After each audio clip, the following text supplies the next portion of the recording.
Hey everyone, Tappers here again, and welcome back to the RKS No Damage Runs. Next stop is Luste stage, in an aerial fortress that is packed with awesome music.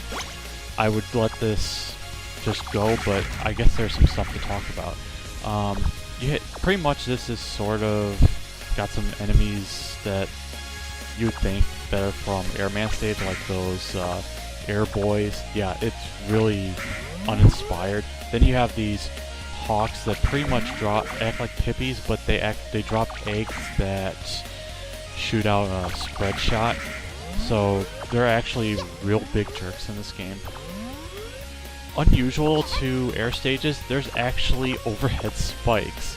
Don't ask how that works, but there are some floating platforms, and here I'm kind of being very reckless, and I have no idea how I didn't screw that up terribly.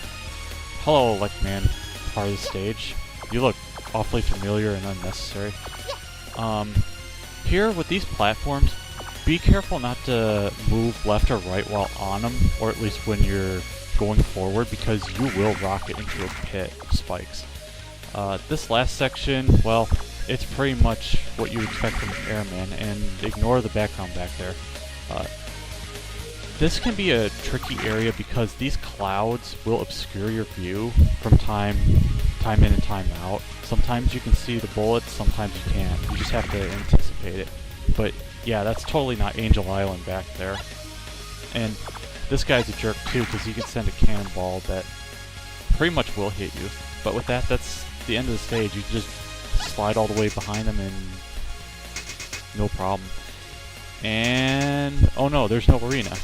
That is until she pulls her inner Storm Eagle and just destroys the outer wall. Yeah, Luste is kind of an unusual fight in terms of difficulty, because the first half is really not that bad, since she basically, you can already tell that she's pretty much the Metal Man of this game. However, once she gets into desperation mode, that's where things get really challenging, unless you know of the safe spot.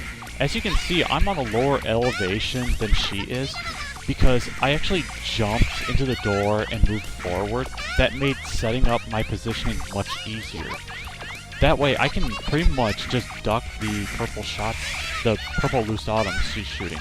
However, even if you do start off to the left early on, you can just move to the next elevation and then just hold left, and she'll position herself more on a higher ledge. So yeah, it works like that. Anyway, we get the loose autumn, which is pretty much Metal Blade, but you can also charge it into a massive shot. And we get Zwei because, well, it's Airman stage, except not really, and you kind of have to have a rocket sled like that. It's no different than item 2, so yeah, there's that. Anyway, next time we'll be going off to Sorta stage. So until then, this is Tappers. See ya.